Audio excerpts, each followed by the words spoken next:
Good news for Marvel in a sea of not very good news. Deadpool and Wolverine did fantastic numbers at the box office. It actually just recently passed Barbie in the all-time box office list. And perhaps one of those reasons is the shrewd marketing of Ryan Reynolds, who decided that he was not going to allow She-Hulk to be in his movie. Yeah, I think this is proof that Ryan Reynolds is some people's real-life superhero, because Tatiana Maslany, the actress for She-Hulk in the MCU, recently confirmed that Ryan Reynolds did, in fact, boot her character from Deadpool and Wolverine, kicked all of her scenes right off the cutting board. Yeah. It's just not included in the movie at all.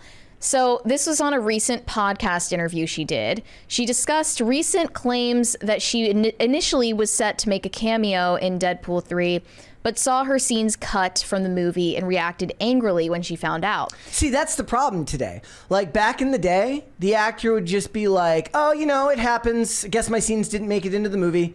Now, because so much of everything in Hollywood is tied to identity politics, it's no longer just that we didn't want your scenes in the movie because it didn't fit. It's some type of an affront to her womanhood or to feminism to not include her scenes in the film. Well, for the sake of nuance and honesty, I would like to recognize that these comments I'm about to read from Tatiana Maslany are sarcastic.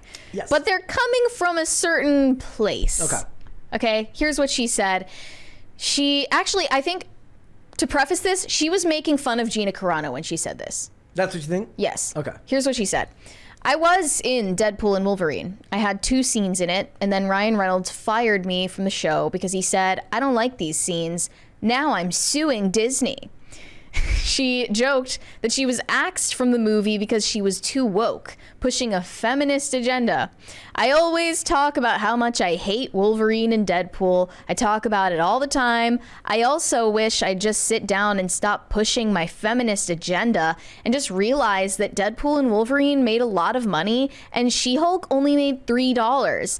That's why they're getting rid of me, because I had this woke agenda and I really wanted to bring it into the movie. Here's the problem, and I truly do believe this. There is a difference between honest sarcasm and feminist snark. Yeah, and this was feminist Nobody snark right in the here. world likes snark, especially where it doesn't belong. One of the things that I thought was funny, so I did an entire short yesterday about why Agatha has an 82% audience score and The Acolyte has like an 18% audience score.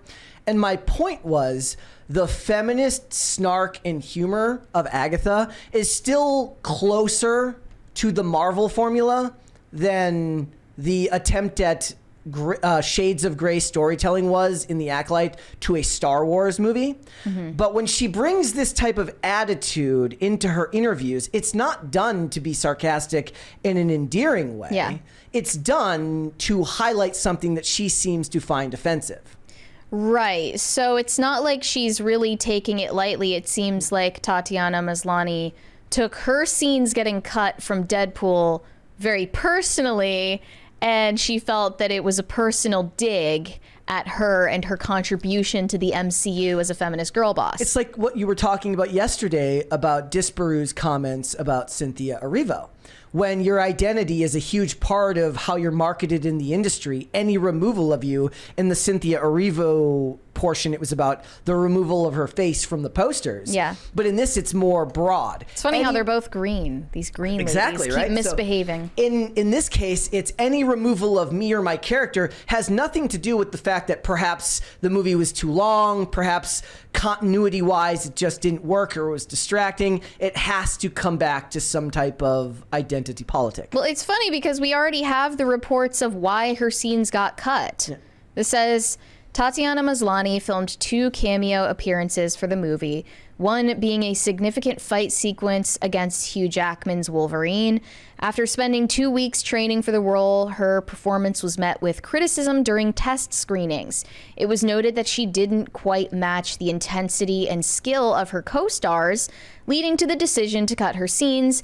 In another controversial scene, She-Hulk chastises both Wade Wilson and Logan during the film's 3rd act and breaks the 4th wall, a trait the character shares with Deadpool. Yeah. That scene was also removed after Ryan Reynolds insisted on keeping the focus on Fox legacy characters rather than newer MCU additions. So none of that sounds like we cut her scenes because she's a girl. No, he gives a perfectly logical reasoning as to why he did it. And that makes perfect sense because in the movie, the post-credit scene is literally like a montage homage to the 20th Century Fox X-Men films. Mm-hmm. So they spend a lot of time on that. So his logic is bulletproof. Makes perfect sense to me. There probably was some type of meeting where they talk about how interesting it could be to do a shot where he breaks the fourth wall and then she's behind him and breaks the fourth wall of him breaking the fourth wall, which could actually work if it's done right. But again, you're already crowded. There's already too much going on. It's not going to add any great insight to the film. It would purely be done for Easter egg purposes, which is one of my main criticisms with most of these franchises now, is everything boils down to surface level Easter eggs or explaining of something in the past and less to do with the actual storytelling. He kept it focused on the actual storytelling. And he does seem to be, if you permit me a little bit of speculation, absolutely ruthless at controlling what he needs to control behind the scenes to make sure that the stuff he makes comes out the way he wants to. We saw that given the fact that he got involved in Blake Lively's movie and was involved in the producing of that. And you don't get to be a billionaire and start Mint Mobile and turn it into $1 billion empire without being ruthless at business. In this case, ruthless at business means that his products, his productions need to come out the way that he wants them to. Right. Ryan Reynolds and Blake Lively are this Hollywood power couple that just sink their talons into everything they do, even if it technically doesn't involve the other person. Yeah.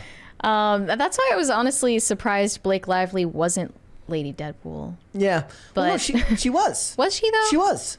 I mean, we don't see her face, but she was Lady Deadpool. She did the voice? She did the voice. And okay. She was. But did you know, so we talked about how during the filming we were talking about how like Ryan Reynolds doesn't need to be in the suit. You know, he's in the suit the whole time except for during the dance scene. In the In Sync montage, he doesn't let anybody portray that character on screen unless it was the dance scene. Oh, yeah. He's under that mask the whole time. Yeah, that's commendable. Unless you couldn't say the same thing about Pedro Pascal. No, like unless it's like the particularly heavy action scenes that need stunt doubles, or it was the dance scene, which he just probably like doesn't Pedro have the chops Pascal to literally isn't the star of The Mandalorian. It's actually funny to me that he's credited with it. Now maybe Agatha all along is doing some things right that She-Hulk did wrong. Yes. In the MCU, as far as MCU shows that do emphasize representation. Well, it's not. They're looking for a female audience. It's not trying to be something else, and it isn't attempting to. I guess the idea would be that some of them tried to cast their net too far, and then they insert the feminist messaging into something that doesn't have that wide of a net for its audience. This focuses very narrowly. It's a wine mom demographic, and people want to see stories about witches, and it's not necessarily made for dudes. It's certainly not made for me. But when I'm watching it, other than the scenes on the Witch's Road, which are horribly lit, in my opinion, could have been done way better, everything else involves these really, really well shot action CGI set pieces with fairly good to above average CGI. And the point I made was that, look, Osha and May are portrayed in a way, it's flat material that's portrayed by an actress who doesn't elevate it in any way, a flat portrayal of flat material, whereas Kathryn Hahn elevates every single scene that she's in. She drips charisma. Everything that she's doing is fantastic. And it's not going to be for anyone who's watching this podcast, but it found its audience and it stuck with it. Now, it's not doing great numbers. It's not Penguin. Yeah. It's not breaking the Samba numbers. Now, I don't know if that's a flaw on Disney's part, like they're not releasing those numbers, but it's not getting there. But it's still found an audience and is scored high with both critics and audiences. And the criticisms of it kind of fell to the side because for the most part, the stars of the show aren't out annoying everybody. For the most part, it's amazing what not making a clapback dance video can do for your show. Yeah, it's incredible, really. There's a 20 there. Was this from number 1? They cut her scenes because these proper garden tools be shopping for our IPs? Want your IP to fail? Put a gay, diverse woman in it and make it lame. Well, I say shopping. Women be shopping. I mean, one of the most criticized parts of Agatha is the nudity scene in the first episode, which didn't need to be there. Well, ask Catherine Hahn, because she thinks it absolutely needed to be in the show. There was no question about it. Everyone needed to look at her ass cheeks. And it's apparently a watershed moment for the MCU. They're making such progress by showing ass and saying the phrase "eat my ass" in a Marvel show. It's like revolutionary. Okay, you'll never understand. If all they said was Catherine Hahn delivers vulgar line in a charismatic way, I'd be completely fine with that. You don't need to act like you're elevating it to some level of social activism. She's the first person to say "eat my ass" in a Marvel show. It's like here's a medal. Well, the funny thing is, Catherine Hahn was recently doing an appearance on Jennifer Hudson's show, doing an interview, and she was literally presented a plaque, a plaque. Yeah. To commemorate the fact that her ass is in a Marvel show. Again, they gave her an award. This is where they lose people, and someone like me who's going out of his way to be like, look, your show is perfectly not awful. Why are you doing this? It says Catherine Leave Hahn. well enough alone. Catherine Hahn has been bearing it all in Agatha all along. The very first episode sees the actress reprise her role as Agatha Harkness, and her getting buck naked. Far from being exploitative, the nudity in this scene was actually Catherine Hahn's idea. She says, when we see Agatha at the beginning, she's completely without her powers. She has to bust out of the spell with help from some mysterious characters. And when she first realizes it, I think the description was like, she puts on a robe and goes outside. Yeah. I was like, I wonder if she would put on a robe because she's in a feral state. I think she was just feral. She wouldn't even be thinking of who she is. People in the chat are pointing out that Chris Hemsworth's ass was seen years before. Yes, no, you're missing the point that they're making here. It is the first woman. That was the plaque. Yes, that was the plaque. It's the first female. Right. What I find funny about this, because of identity politics and what they call power structure and hierarchies, eventually what will happen, Mary, is that one day, if a dude wants this, it has to be a male director and suggested by a male for a male to do it. And for a woman, it will have to be a woman director or showrunner with a woman suggesting it. Because if a male director suggests that a woman do it, if a guy was to say to Catherine Hahn, well, she would be in a feral state. Would she reach for a robe? Even though that's the exact point she's making, his point is invalidated because he's a dude. But that's not art. Well, okay. That's just identity politics. If a woman suggested for Chris Hemsworth to go buck naked in Thor: Love and Thunder, it wouldn't be a problem because she's a woman. But you get what I'm saying, but yeah, right? I get what I'm saying is that we also understand that the power an opportunity for claims to be made later on about misconduct. Exactly. Jennifer Hudson said to Catherine Hahn, "You do realize you're the first woman to show butt in the Marvel Cinematic Universe, right?" Catherine Hahn said, "I didn't know it at the time, but also to know it's behind Thor is pretty great. Thor and me, just our butts encased in gold. That's my dream." And then Hudson gave her a plaque for being, quote, first woman to show butt in the MCU to commemorate this moment.